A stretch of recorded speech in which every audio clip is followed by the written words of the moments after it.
안녕하세요. 최근 뉴스에서 역대급 슈퍼엔저와 일본 은행의 엔화 개입 관련된 뉴스가 연이어 보도되고 있는데요. 일본 엔화가 역대급으로 약세여서 외국인들에게 일본은 이제 세계에서 가장 싸게 여행할 수 있는 나라로 꼽힐 정도입니다. 그런데 이렇게 돈을 쓰겠다고 찾아오는 사람들이 늘어나는데 일본 시민들은 그렇게 반갑지만은 않습니다. 계속되는 역대급 엔저로 일본 은행이 엔화에 개입했다는 이야기가 들려오는데 우리는 어떻게 이해하고 대응해야 할까요? 이번 영상을 시청하시면 최근 역대급 엔저의 이유와 일본 은행의 엔화 개입의 원인과 배경에 대해 완전히 이해하실 수 있습니다. 최근 엔달러 환율이 장중 160엔을 돌파하였는데요. 34년 만에 처음이라고 합니다. 일본 엔화가 역대급 엔저인 이유는 크게 두 가지입니다. 첫 번째, 금리 차이입니다. 미국이 금리가 5.5%로 상당히 높은데 일본은 아직도 금리가 0%이기 때문입니다. 같은 돈을 가지고 있으면 미국 은행에 넣어놓는 게 이득일까요? 아니면 일본 은행에 넣는 게 이득일까요? 누가 봐도 미국에 넣어놓으면 5.5%씩 이자 소득이 생기니 미국 은행에 넣어놓고 싶겠죠? 그렇기 때문에 금리 차가 발생하면 발생할수록 엔화를 팔고 달러를 사려고 하는 사람이 많아지기 때문에 엔화가 약세가 됩니다.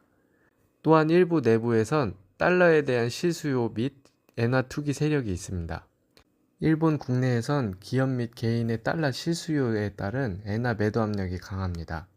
일본은 지난해 6조 5천억 엔 규모의 무역 적자를 기록했는데 수입을 위해 엔화를 팔고 달러를 사는 수요가 더 많을 수밖에 없는 상황입니다.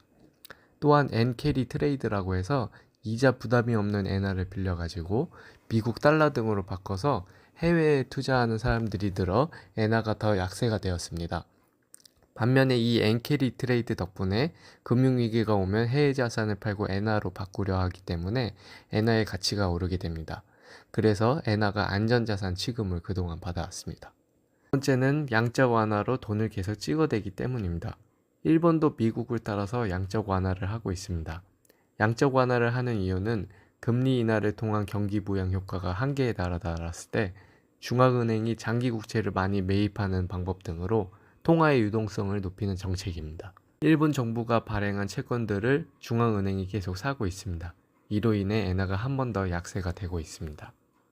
그렇다면 엔화 가치 역대급 하락으로 이득 보는 사람은 누구고 손해 보는 사람은 누구일까요?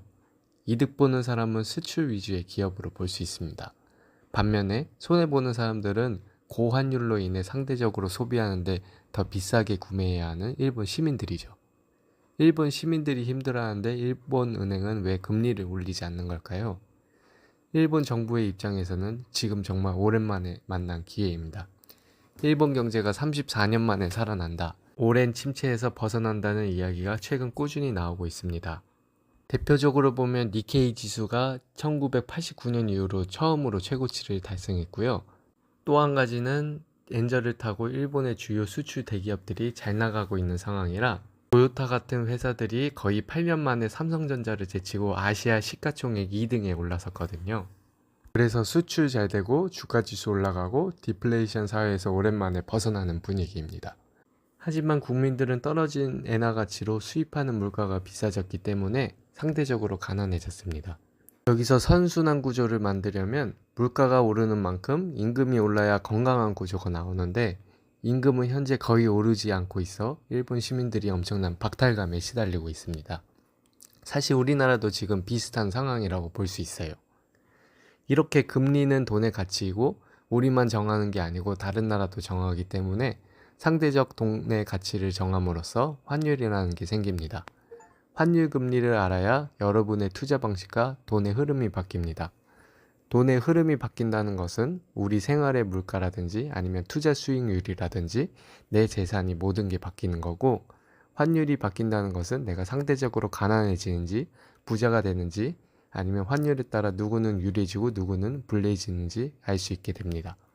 그럼 다음 시간에 더 좋은 컨텐츠로 다시 찾아뵙겠습니다. 감사합니다.